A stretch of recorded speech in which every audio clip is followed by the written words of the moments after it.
Hello, and welcome to A Friendly Film Take, a new film podcast by Film News Blitz. My name's Dan Lawrence, and the premise of Friendly Film Take is that each time we're on the pod, we're going to be joined by a friendly face of mine, really, because I'm being selfish. And the friendly face for the first episode is Rhys Stacey. Hi, Rhys. How are you? I'm good. How are you, Dan? I'm good. I'm in desperate need of a haircut, Preaching to the choir.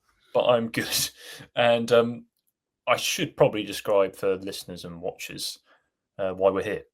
And that is essentially to add to the catalogue of film podcasts that are out there, but with a more friendly, I guess, light-hearted, celebratory spin, I think, would be probably that's what I'm going with. I haven't written anything down, so that's what I'm going with.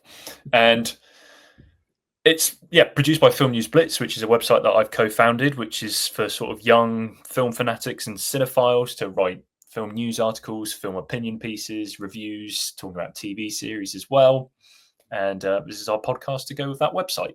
And it's born out of my love of film, a love of film that I share with you, which is why you're here, Rhys. And our love of film sort of intertwined, didn't it? A long time ago. 10 years ago. Was it as many as 10? Yes, it was 10 years ago. 10 years ago, 2015. We met through a mutual friend who is another film lover at the doors of our university on the first day of our script writing for film degree. Yes, and that's why we feel like we have some sort of opinion that's worth talking about, because we studied script writing 10 years ago. But yeah, that's enough of the cheesy introductions, I think. Should we just get on with it? Let's go. That's a good idea. So what we're going to do today for this first episode is talk about our 3 favourite movies of 2025 that we've seen either in the cinemas or on streaming. That dirty word, watching a film at home for the first time instead of on the big screen. We're going to talk about our letdowns. We're going to do some little games, talk about some television series as well, have a little debate over WWE stars turned actors, and end on sort of what we're looking forward to for the rest of the year in cinemas. So yeah, we're gonna kick off with our 3 favourite films of 2025 and why. I'm going to let you go first, Rhys, because you're the guest. I think so. I'm going to start with my number 3, which realistically took me completely by surprise when I was younger. I shared a love of slapstick comedy films with my dad, and we would sit, and every weekend we would go through a litany of kind of 70s, 60s, 70s, 80s comedies. And so my third pick, you will have already guessed, is The Naked Gun, just because it's this perfect encapsulation of what those old movies and what that old style of comedy filmmaking is. But there is something in an 86-minute story that's so tightly written, and every 0.75 seconds there is a joke. If it's in the background, if it's something that somebody says, the way that somebody moves. I haven't laughed that hard, and I haven't had an audience react to a film that positively in a good couple of years. I'm talking like probably pre-pandemic. So there was something very, very wonderful about this kind of shared hilarious experience. It was terrific. Okay, that's a strong pick. And I'm probably going to rethink my list on the fly as you're going through yours. So I want you to rifle up number 2 so I can keep stealing your ideas. Sticking on the trend of sequels, remakes, that kind of thing, is something that I genuinely did not expect to love in any capacity. My partner and I were at a loss for what to do on a Saturday evening, and we decided, let's go to the movies. And the nearest thing that was on was Final Destination's Bloodlines. Okay. I had seen clips, you'd all crowd around whoever had 3G connection on their phones and watch like the clips of all the scary deaths and things like that. So that was kind of my knowledge of what Final Destination was. I had an absolute riot. It was musical. It was hilarious. It was unnecessarily well acted, unnecessarily well written. And whilst it was objectively naff, because the very concept of death coming for everybody, and there's a curse, and just it's a lot of nonsense, a lot of hocus pocus, all that sort of stuff. But it was a riot, and you could tell the people making it knew exactly what an audience would want. Best time at the cinema, for sure. Cool. That's what I haven't seen, so I won't be able to steal that for my list. Okay, so what's your number one? This will be the top of a lot of people's lists. Sinners. Yes. Gorgeous film, taking away the kind of 80s, 90s first act, second act, sledgehammer break, where you have the vampires turn up and it sort of just descends into gory mess. There was a real heart, there was a real soul, the kind of musicality. It felt bigger than itself. It was bigger than the object of what a film was. It became this musical thing. It became this almost like historical documentary, this future documentary.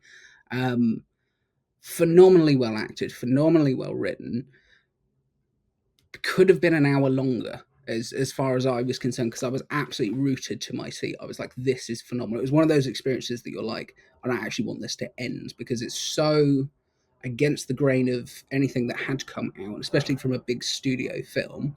Ryan Coogler is obviously a great filmmaker, and a great writer, and I think it's interesting that he can do that with original ideas and do that with existing IP as well. Exactly, and kind of make these grand kind of operatic films, that you boil any one of his films down, it's about the people, and I think that that was really, for me, his best film, and I think for a lot of people that will probably be the case as well. Okay, interesting. Cool. I'm going to rifle through my list now. I was originally, so I'll have honourable mentions, because originally I was going to go with Bridget Jones's, not Bridget Jones's Baby, that was the third one. Bridget Jones' Mad About the Boy as my number three, because I was actually struggling to think of the top three like films that I saw in the cinema. I could think of two really easily, but I was struggling to get to a third where I was like, oh my god, I really, really enjoyed that experience, or that was really like, that's a film I really, really enjoyed or was surprised by, as you said. So I was going to go with that because I was in the cinema. I think it was like it was in the opening week. It might have been opening day, because I think it was Valentine's, and I was surrounded in an audience at the lovely Salisbury Odeon by basically middle-aged women. The target. I The think perfect that's audience. kind of like the target audience, and every like funny moment they all laughed. Every sad moment everybody went oh, and then every time Leo Woodall took his top off, they all went ooh. So it was like an incredible audience to watch film with, and it made it a lot more enjoyable. And I also thought it was a really good movie. It dealt with grief really well. It dealt with finding new relationships really well, and it was really funny, really well written. But then you mentioned Naked Gun just now, and I love that. So I'm going to steal that as my number three. That's going as your number three. I like that. Yeah, it was just a film, as you said, it was designed to make you laugh, like in every single frame, and it was just absolutely incredible. Like him, like referencing like the Janet Jackson like Super Bowl. That was 20 years ago. He's like, "Not for me." There's so many funny lines. Liam Neeson was perfect in it, and I loved it. Such stupid, silly humor, and it's rare to get a film that makes people genuinely laugh out loud in the cinema these days. I think that is just straight up comedy. It's nothing else. So that'd be my number three. Number two is a film that came out directly to streaming, which is Predator: Killer of Killers. Oh, is that the animated one? That is an animated anthology Predator movie from the director of Prey, Dan Trachtenberg. So obviously he really reinvented the sort of Predator franchise, I suppose, with Prey, setting it in sort of 1700s America. It was a woman from a Native American tribe as the main character, trying to hunt down the predator. A really, really good film. And this is his sort of bridging follow-up to Predator Badlands, which is coming out later this year. But Killer of Killers was this lovely, beautifully animated anthology movie where you saw a predator trying to take down sort of humans in different time periods. So there was a Viking, there was a samurai, there was a World War II pilot. And it was just a really nice, clever idea. Each predator in each segment of the story was of a slightly different physiology as well. So it was kind of expanding on the lore of the franchise, and just really tight. And I think it was like an hour and 25. Wasn't too long, which a lot of films can be criticised for being too long these days. So And it was just a surprise. I thought I was going to be just like a coolish, straight to streaming, but it was actually really good. So I'll put that. It was direct to streaming. Yes, yeah, I think Do Disney Plus. you think it would have benefited from a theatrical release? Because I know that Prey had a very Prey small. would have done, I think, because I think Prey went straight to cinema, straight to Yeah. streaming, Hulu, and Disney Plus. That definitely would have done because it's like beautiful, expansive. The shots of like the American planes and everything like that. That should have been in a cinema, but this is just like an animated anthology. I wouldn't say it was overtly cinematic. I think the animation may have been done by the same people who did Arcane. I'm not sure, but maybe. Yeah, and then my number one is the same as yours. It's Sinners because it was incredible. I figured, yeah, it was so good. I mean, it's nice to have like a proper original film. Obviously, Ryan Coogler's amazing, and I thought Michael B. Jordan, it was like scary, it was sexy, it was it was action packed. Yeah, and Michael B. Jordan is the two central characters, the twins, the Stack twins. That felt unbelievable, completely different, completely believable. Yeah, no, within like 10 minutes, I was like, these are two different people. Yeah, but in like subtle ways. He wasn't hamming. The characters weren't polar opposites. They were very close. I thought. They were really close, but like they just had, like they were just like a couple of degrees out from one another. The certain mannerisms, the way the cigarette was lit, the way that like they take a sip of a glass, where the kind of more riotous brother would down a drink, move, go. There was like an energy to him. Yeah, where there and was world views as well were like slightly. They were coming at, just really good. And the ensemble cast is brilliant. The different uses of, you want to get nerdy, the different uses of framing and IMAX and all that. Yeah, great film. But I don't. Sorry, you go. No, the scene takes place roughly in the middle when the music has started playing, and you have that kind of history of Black American music and the influences and the roots and where it's going into the future as well. Was, I think, one of those moments. It was a springboard from, this is bigger than a film. This does feel like a cultural object rather than just a film that people went and saw and adored. It became bigger than that, and I think that scene was absolutely key to that. Yeah, and it makes you want to come back and rewatch it. I think if you're thinking about it a lot afterwards, and it's also got vampires in it. I think. Did you mention the vampires when? I did mention vampires, but very briefly. Now, vampires, blood, teeth, and Jack O'Connell leading the vampires. And obviously, Jack O'Connell is like one of the best actors. I was going to say British actors, but he's Irish, so you shouldn't really say it. He's Irish. He's one of the best. But almost all Irish actors that have transcended to Hollywood are all amazing, aren't they? So to say that he's the best just means he's level with all the others. But he's an incredible actor, and it was very interesting that they sort of, I think, it was very deliberate to use an Irish actor because the sense of displacement in terms of the history of Ireland tied to that's horrible English lot. And the musicality that he had that would have been part of that Irish heritage and trying to find his place. But then, as you said, the displacement and spoiler being, kind of the head vampire as well. It's it's not just, if you take structurally very similar from Dusk Till Dawn, where you have your setup, you care about the characters or you hate the characters in from Dusk Till Dawn's case, and then you get that sledgehammer in the middle that goes, it's a vampire movie, here's some bloodshed, but there's something in the way that first half, even the tertiary characters have a hook, you have an emotional investment in them, whichever way it swings, whichever way you want it to go, you care about every single one of them. Yeah, it was like devastating when characters started getting knocked off, I think. And like it's the same. It's like with zombies and vampires, it's particularly the way they're portrayed in this film. It's almost sadder than a character dying. It's them being robbed of their humanity or something. I always find quite the harrowing elements. It's interesting. Two of your three are straight up horror movies, I suppose, that you've mentioned. Quite strictly, yeah, I would say. Whereas I'm a horror wuss, although Sinners has made it to my number one. It's quite funny. I messaged Joe Matthews, who is a writer on Film News Blitz and had seen it a couple of days before me. I WhatsApped him before I went into the cinema, and I was like, "If there are jump scares in this, trying to give myself some, I don't know, pre-warning." He was like, "Oh, it'll be fine.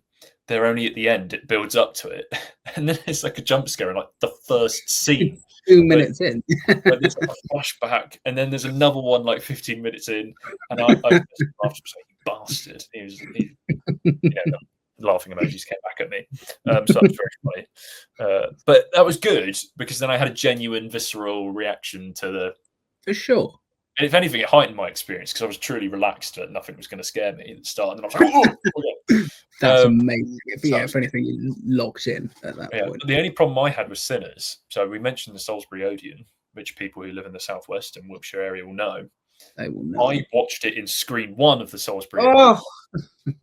So if people aren't aware, Salisbury Odeon's in a listed building, like an old theatre, and Screen 1 is a preserved theatrical stage where the screen is, but there's no seats where the floor seating would be until you get to where the raised seating would be, and that's where the seats start, and then the acoustics in there are just a nightmare. I think it sort of reverberates and echoes around, and you can't really hear anything. So that was the only problem I had with that film, and I didn't get a chance to go back and see it again in the cinema, which is a shame because I'm just down the road from a showcase, so that would have been pretty tasty if I watched it there. Do you think you missed out on something because it's so musical, because it's so reliant on?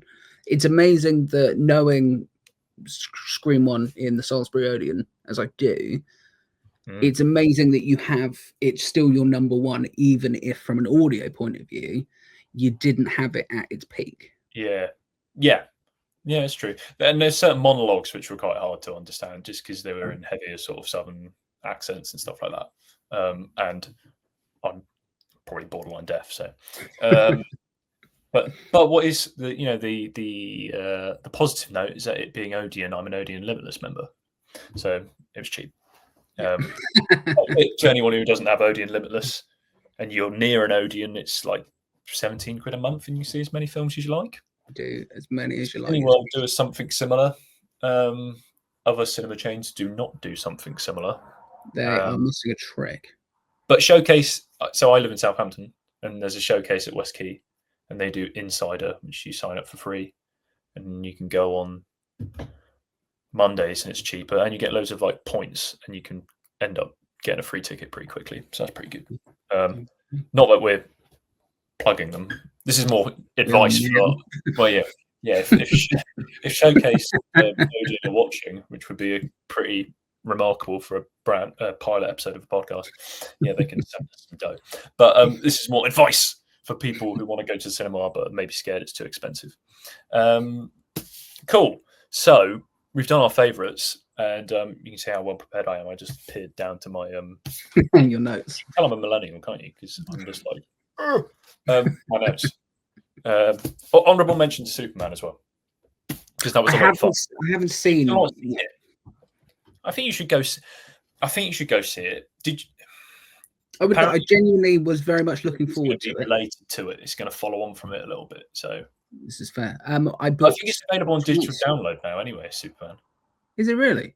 Yeah, pretty quick. After 35 days or something like that. Good grief. I booked to go and see it twice, and then on those two occasions was unwell or unfit to share the presence of a comic book audience.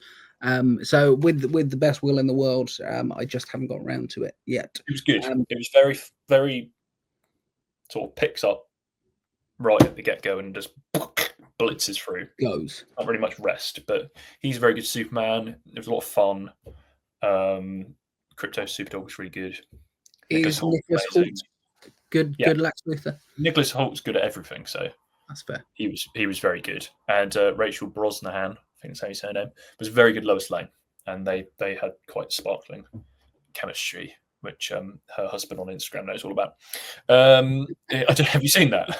I've seen that clip where he yells "cut" and then she kisses him She again. kisses him like a couple more times, and then some, like, I guess, sad keyboard warrior commented going like, "Oh, imagine being her husband and seeing that," and blah blah blah blah. Apparently, he liked the comment.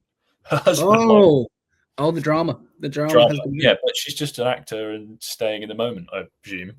also you Plus, if can't you take on were face Superman to face with David Corenswet, you probably would give him a couple more pats on the cheek. just for luck. Yeah, just for that. He was very good. He was very good, and that was my wife's review after the film, was that he was quite handsome. So that means he's probably doing a good job. Anyway, back to my notes. We were going to talk about our letdown of the year, which I think is a harder category almost to do, because I feel like, sadly, there's been quite a lot of letdowns for me in cinemas this year. I just think, well, we've had the whole thing about Marvel falling off, and we've got sort of, oh yeah, that's just giving me an idea. And just sometimes, big studios phone it in with their IP. Yeah. So you found this? Did you find this difficult to pick one or easy to pick one? I found it easy to pick one, but this is not a criticism of the film in and of itself. This is a criticism of me and I overhyped this, unfortunately. Okay. So I'll tell you a story. So in 2022, we are going way back. 2022, I took a bus into the centre of Bournemouth, and I went to the Odeon there using my Limitless card.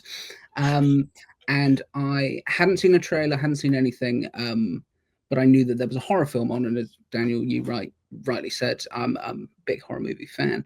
A film called Barbarian, and I went in totally blind. I am a bit of a stickler for when a horror film, or certainly an edgy horror film, isn't 18. I invariably think that the BBFC are a bunch of wimps, and that we don't have strong. They generally teeter the line between what I think a 15 and an 18 could be. Okay. I had heard that this film was like rough to watch, so I was very, very excited.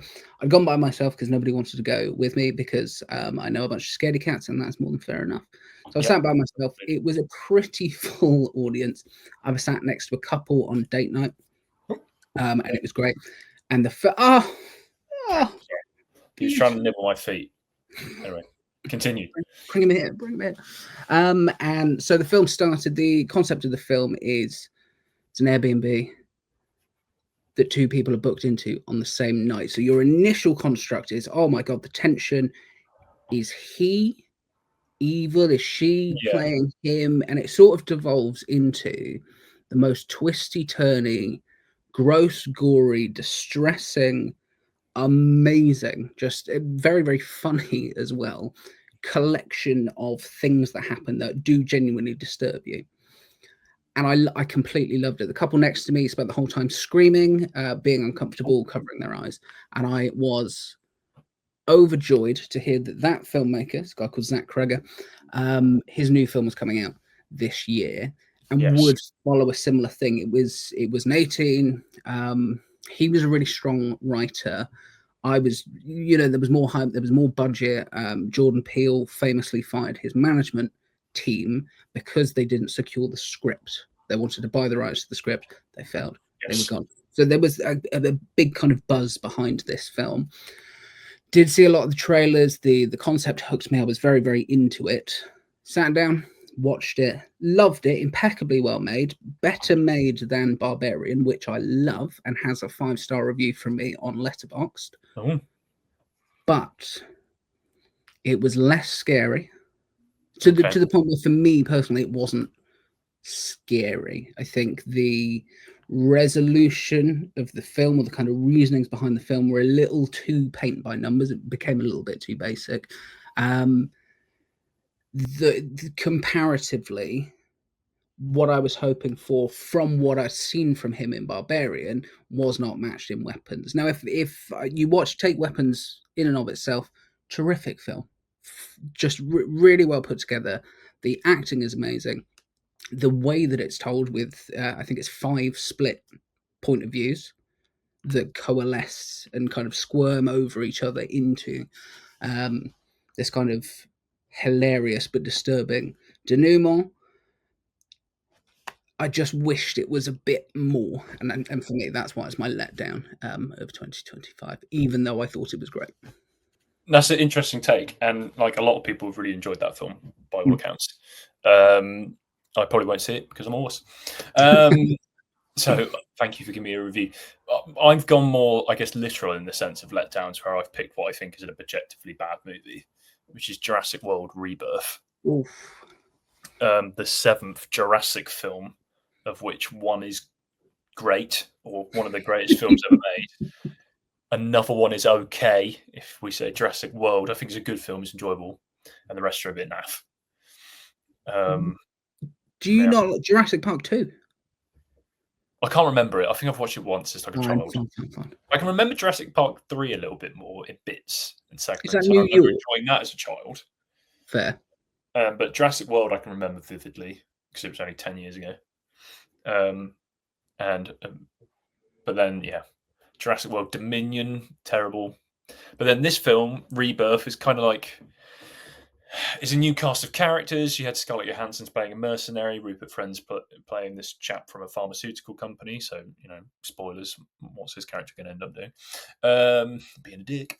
Mahershala Ali's a mercenary friend of Scarlett Johansson's character. And then you've got Jonathan Bailey of, Bridgerton and Wicked fame.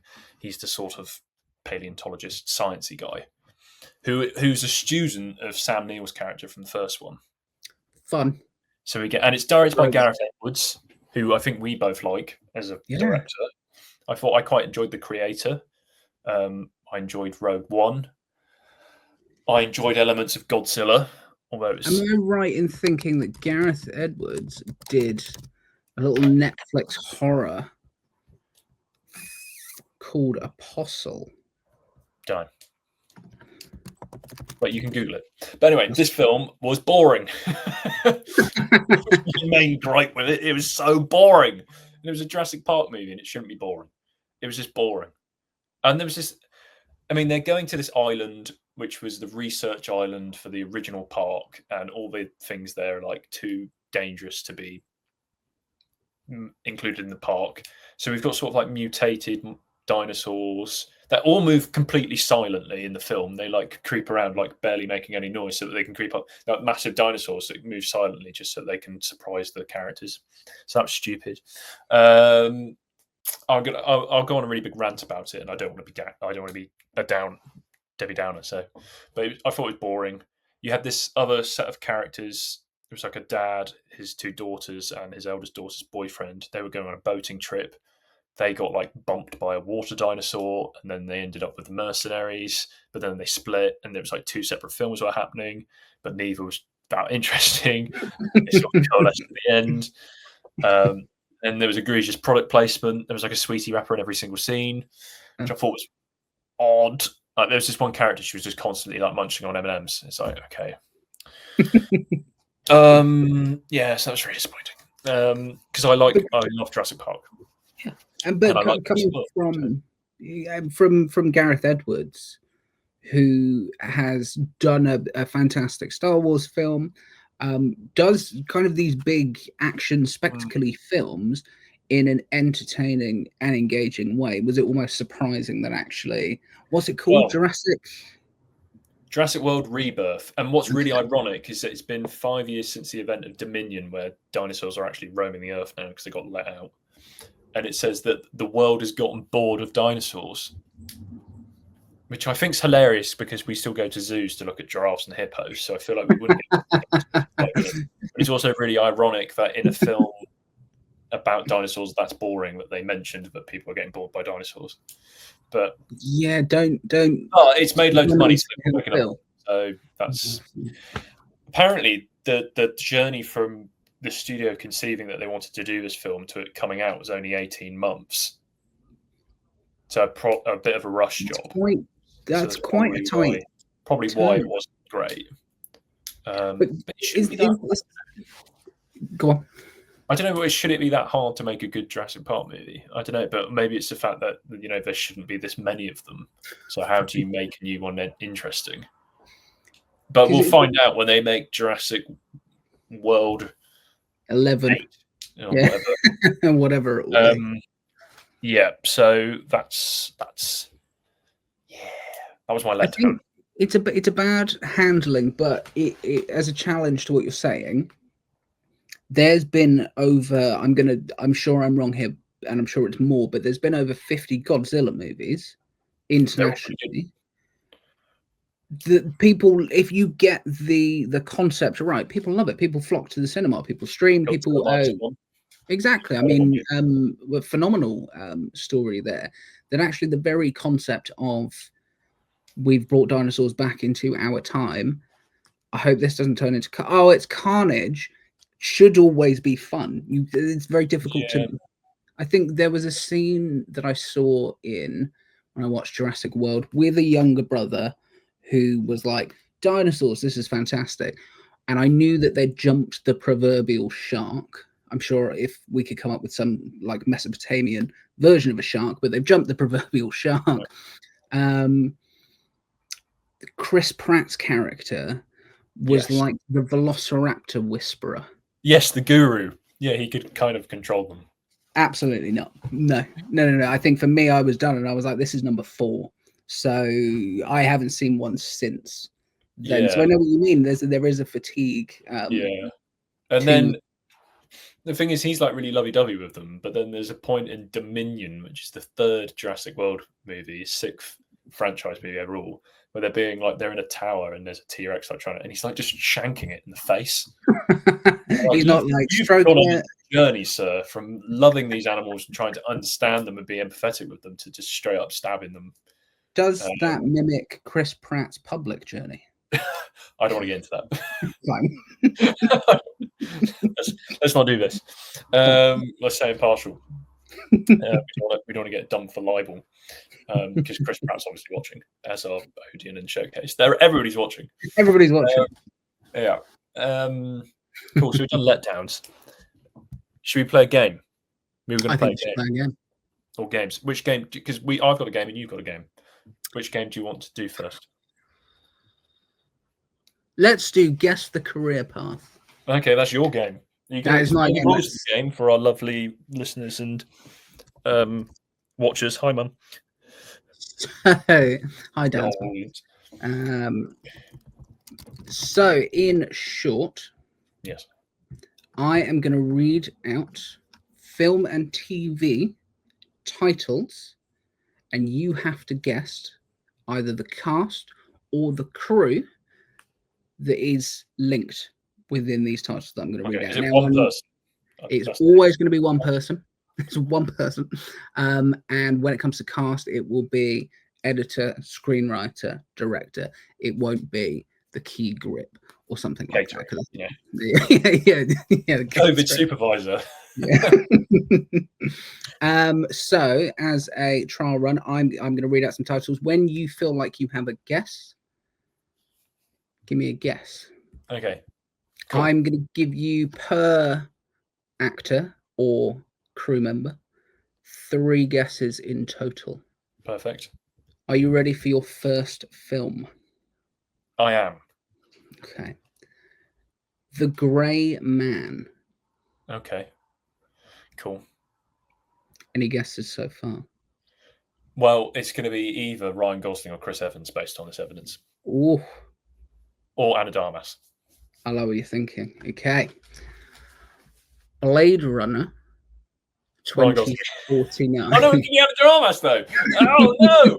Okay, no, those aren't guesses. Okay. I'll wait for the third film. Jump the gun. Despicable Me, number 1. Oh. Any guesses? Oh, well, it's 3 films. Oh, but it doesn't necessarily have to be an actor. Not necessarily. It could be like someone who scored the movie.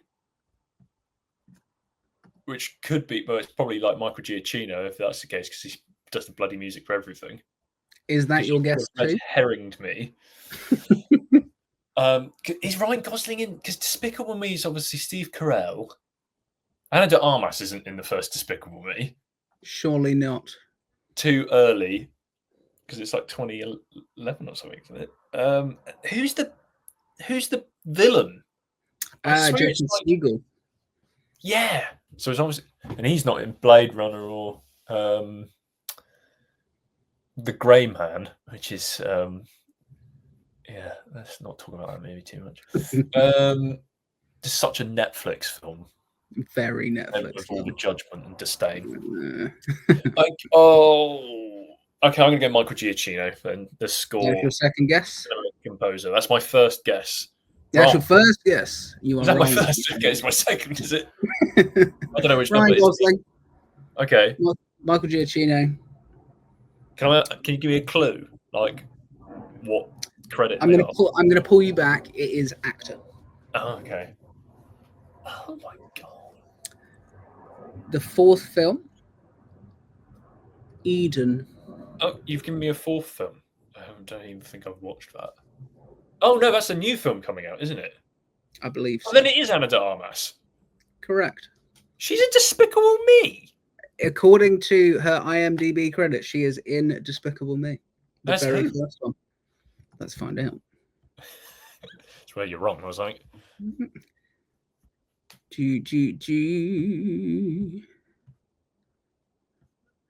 So, were you wrong? I believe she did.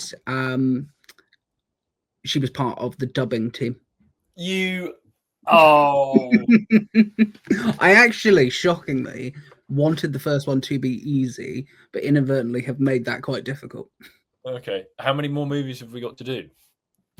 So you've guessed Anna de Armas. Yeah. So I'm going to move on to actor or crew member number 2. I'm guessing we're doing a rule of 3. We're going to do a rule of 3. Okay, perfect. Are you ready? Yes, I am ready. Superman. The 1978 one, are you saying? The 1978 Superman, Richard Donner. Yep. Young Guns. Oh, God. Yeah. Yes Man, the 2008 Jim Carrey. I think you're about to say dearly departed Terence Stamp. I am. That is in Superman 2. Right.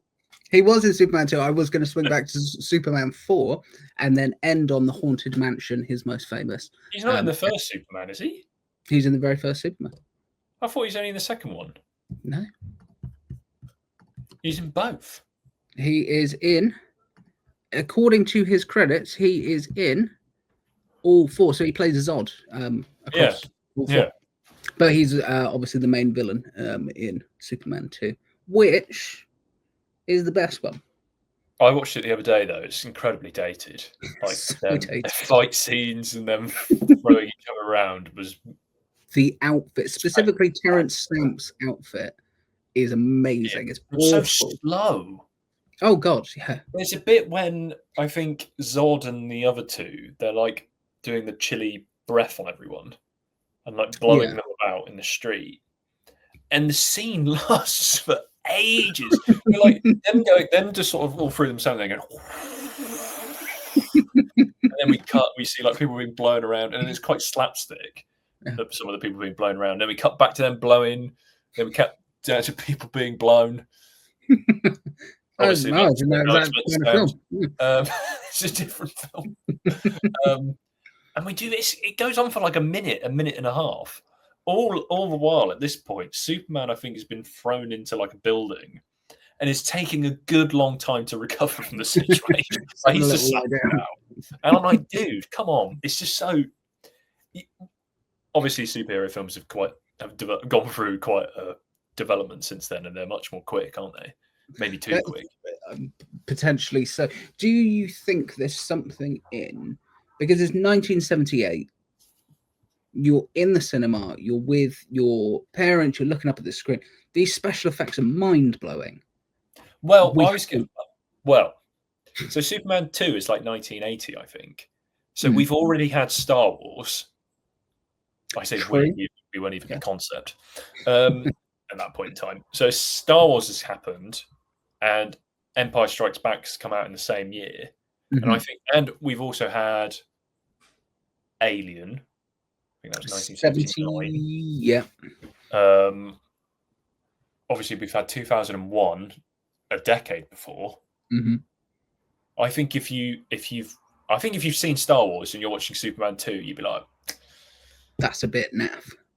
Not naff, just like it's not as mind blowing as Star Wars would be. But then again, I've never been privy to watching the original cut of Star Wars. I've only watched the remastered ones. That's fair. That's a fair point. And I haven't watched the versions that they put on, what was it, Cuban TV, where they have the adverts in the film. In the film. I've been privy to the clips on social media, which are really funny. God, we segued there, didn't we? Should we do the third one in the game? The third. The third and final in this game. Are you ready for your first film? Yes. Superman. Oh, for God's sake! Okay. 1978 Superman. Okay, yeah.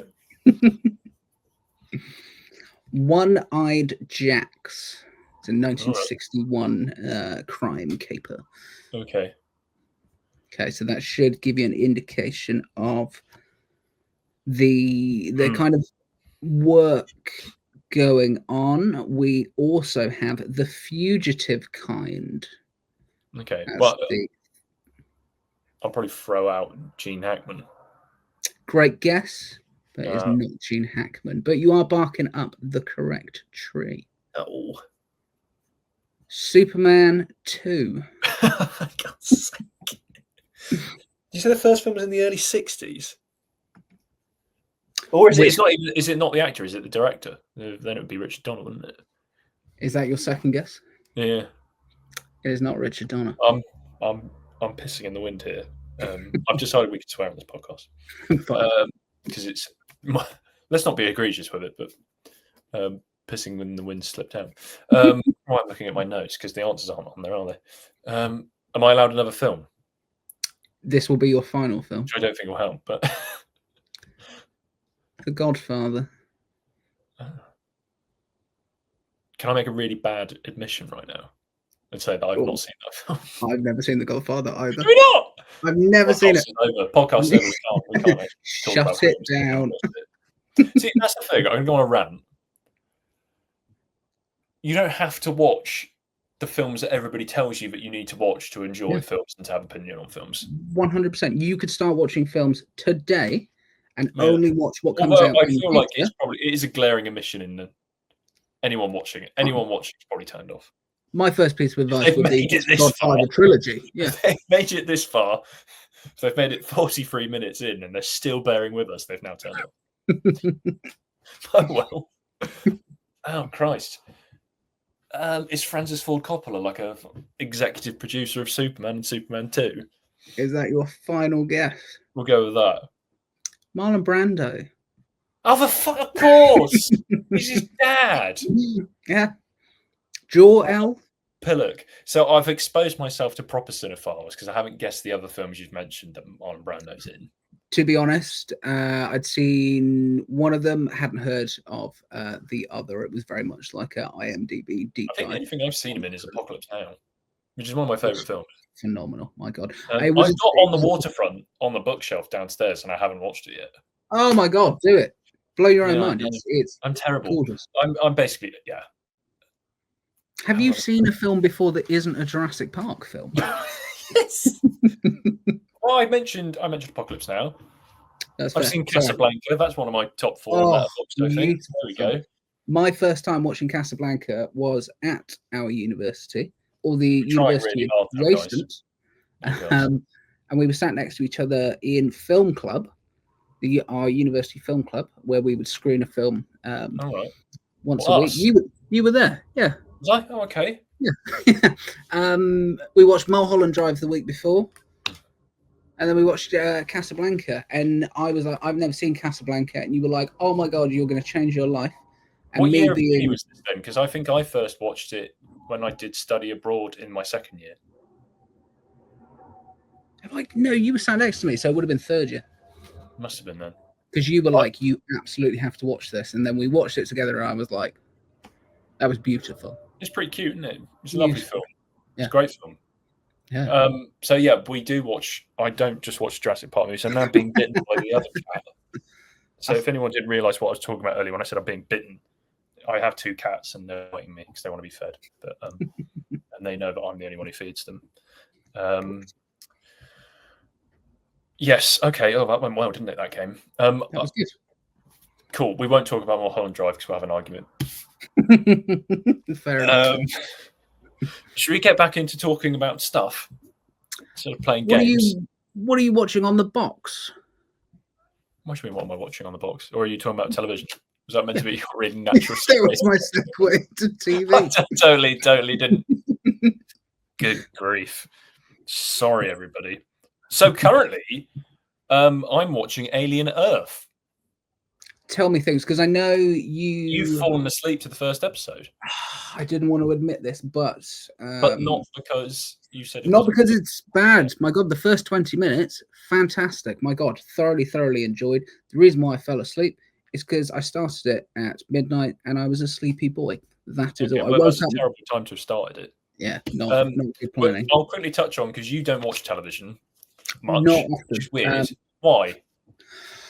I think, I don't know, but long form storytelling, if I know that something is 24 episodes and there are 8 seasons, every single part of that has got to be great. And I don't have enough impetus to give that much time over. But I'm also a completionist. So if I started 24, for example, I'd have to watch the whole thing. Did you start and watch the whole of 24? I wouldn't. No, I wouldn't do that. I'm kind of the same as you, actually. I think if a television event has begun without me, I find it very hard to jump back in and watch it all. That's fair. Unless I've been like hammered to death by the marketing on Instagram, so I feel like I have to watch it, or TikTok, which is what happened to me with Ted Lasso. So I was really, really glad that I watched that. Yeah, but you really like that. I love that. And then that led me on to Shrinking, which is amazing. But then something like Andor, I've missed the boat, and it's just like, and then it's not really a TV series. It's like a million films. It's a lot to put into your time when you're at home. In the cinema, right? You're going to be in and out in 2 hours. You've made a commitment. Like, you can't go anywhere. I mean, you can't leave. That's my time. I know what's happening. Yeah. With a film, with a TV series, I'm like, all right, I'm really going to have to put in the effort here. I just don't think I could I think I'm just too lazy. So I'm similar to you in that respect. But could I counter that by saying that I find it the easiest thing? There is a TV show that I adore and can watch endlessly, but that's because I know. Match of the Day. No. There he is. Everyone. Twin Peaks, love, think is amazing. Have rewatched several times. You're a very big David Lynch fan, though, aren't you? Big David Lynch fan. So is that really is that TV, or is that just a bunch of films that happen to be in an episodic format on a small screen? So that is kind of what TV series is. But to be fair, season 1, yes, definitely does just feel like a long film, which is beautiful. Season 2 does, and for anybody that's seen it, first 10 episodes of season 2 are a big film. Then it just turns into this nonsense soap opera that is objectively bad. There is a good 8 episodes of just. Let me guess, he's done it on purpose. No, I don't. I think it was network interference, and just there's a lot of bad writing and a lot of bad like tie-offs and things like that. But the final 2 episodes are so phenomenal that it's like you ignore the bit in the middle, you watch it because you have to watch it. You ignore that, but the 2 at the end and then the rest of it are just so good that I just adore it. Sitcoms, however, Peep Show, killed through. Friends, killed through. My God, that's not TV. That's just pure entertainment. Yeah, that IT crowd, I'll binge through. Me and Eden are currently rewatching Plebs. Oh, love it. Very funny. Friday Night Dinner is amazing. I love watching that every now and again. What else is on my sitcom rotation? It's Always Sunny in Philadelphia. Yeah. We should be getting a new series soon in our shores On Netflix, indeed. over the other side of the Atlantique. Anyway, we were talking about Alien Earth, weren't we? We lost track. But Alien franchise, Ginger Cat. If anybody's seen the first Alien movie, there was a Ginger Cat involved. Before we get into Alien Earth, in the first Alien, when the xenomorph kills, I think, one of the engineers, who's trying to find the cat, because the cat's like wandered off. The cat, like dead ass, just watches the guy get murdered. And I think, like, if you're a cat person, you find this really funny. If you're a dog person, you'd be like, "This is why I don't like cats," because the cat just watches him die with like no empathy. Obviously, it's an act. It's not an act. It's not. Willem Dafoe isn't the cat, so we're not getting much range. But you know what I mean? And then it just walks off. And I thought, yeah, that's a cat right there. A cat would watch the person get mutilated by a giant alien, and then just walk off. And just be like, he can't feed me anymore. I'm off. Anyway, Alien Earth is our FX series. It's on Hulu and it's on Disney Plus, and it's created by Noah Hawley, I believe is the name. Indeed. Legion, Fargo, the television series. So he's got some big credits behind him. He knows what he's doing with television, and it's set 2 years before Ridley Scott's original Alien movie, and kind of gets rid of Prometheus and Alien Covenant in the canon a little bit, which I think is a good thing, because there's a lot going on in those films and not all of it necessarily good. And I don't think that's a spoiler, because that's you kind of get the gist of that in very quickly. I think the first 20 minutes that I saw, and it sort of starts with a spaceship that very much looks like the original spacecraft that Sigourney Weaver and John Hurt and the gang are kicking around in the first Alien. They all wake up from cryo sleep. They're having their breakfast, and you're like, oh, okay. This is all very familiar if you're an Alien fan. But we're sort of seeing interspersed, it's kind of established that they've already encountered the famous xenomorph, because a few of them are having some pretty nasty flashbacks. And then they go back into cryo. And I mean, I think Michael Skinner's one of the actors in this crew at the start. I think I'm getting the name right of the actor. Who are you thinking of? Maybe I'm getting that completely wrong. Maybe I've just mentioned someone. As shocking as it is, there's only one person I recognise, and that was Michael Smiley. That's what I meant. Yeah, I don't know. I've just made up a person. Yeah, Michael Smiley. But anyway, this gang don't last for long, because it's not long until we realise that the xenomorph has bust out again and kills everybody, apart from the robot android character, because obviously they always have their weird shit going on, don't they, in this franchise. We managed to escape back to planet Earth as this ship with the xenomorph on it crash lands on Earth. And then also we've got another plot strand begins at the start of this episode with this tech billionaire, trillionaire genius who's managed to upload the consciousness of dying children to synthetic bodies, which is ethically harrowing. These young children have been taken away from their families. They're all mortally ill. And then they get uploaded. Their consciousness gets uploaded to these synthetic adult bodies that won't die, won't age, are super strong. And then basically it quickly becomes established that these sort of super soldier children and adults' bodies are going to be sent to the crash site. And probably, the paths will intertwine with the fact that there's a xenomorph on board. The first 2 episodes are already out. I'm not sure whether, I think probably by the time I've managed to cobble this together and put it out on Spotify and YouTube and Apple Podcasts and all that rubbish, the next 2 episodes will probably be out by then. But the first 2 episodes are everything you want from Alien movies. They're violent, they're scary, they're kind of goofy and gross. And gross. I was eating scrambled egg and avocado on toast whilst watching episode 2.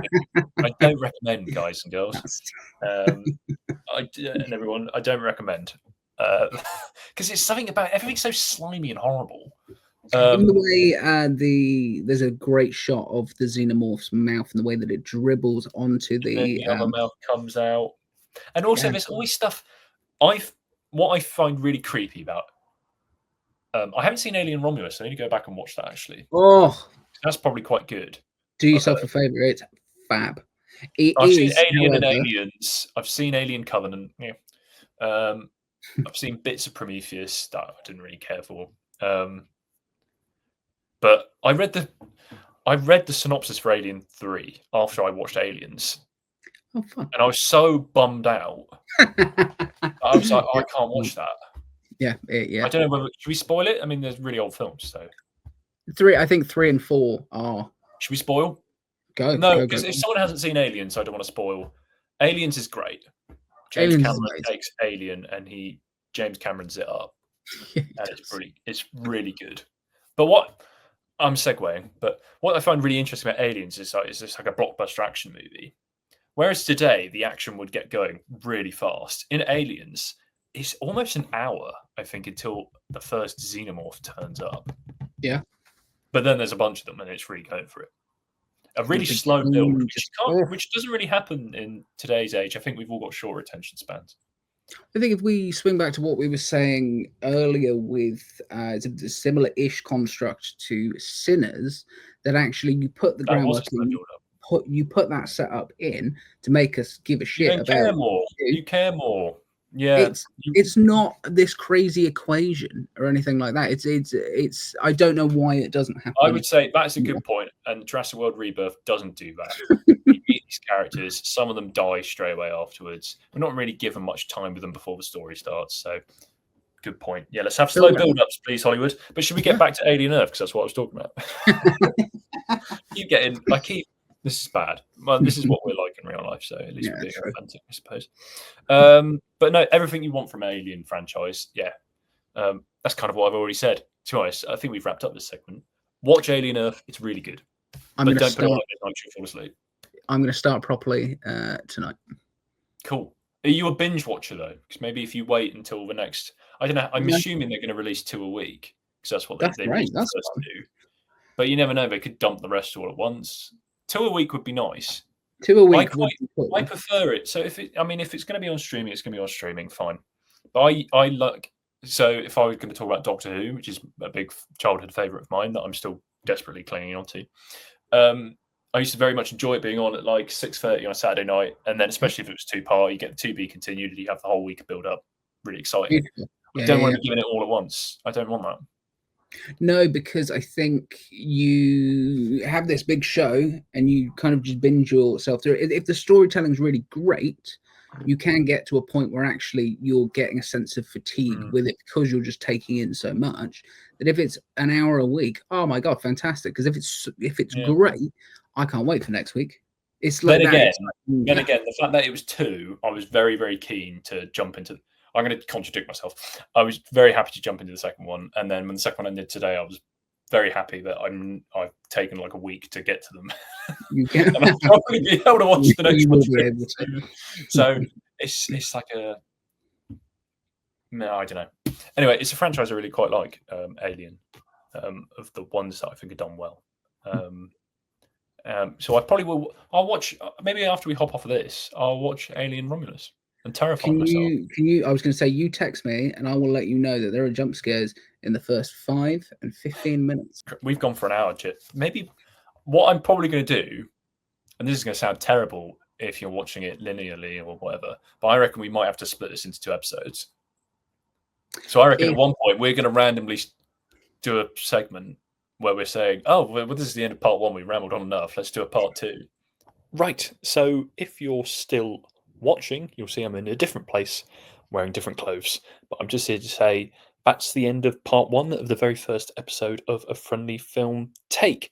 So make sure you like, share and subscribe on YouTube and consume the podcast on Spotify and Apple Podcasts. That's where it will also be, and tune back in for part 2 of mine and Rhys's discussion, which forms sort of the first episode in 2 parts of A Friendly Film Take. But yeah, make sure you come back and join us as we talk Peacemaker, we talk WWE actors, and we talk the films that we're looking forward to for the rest of 2025, and we also do another game.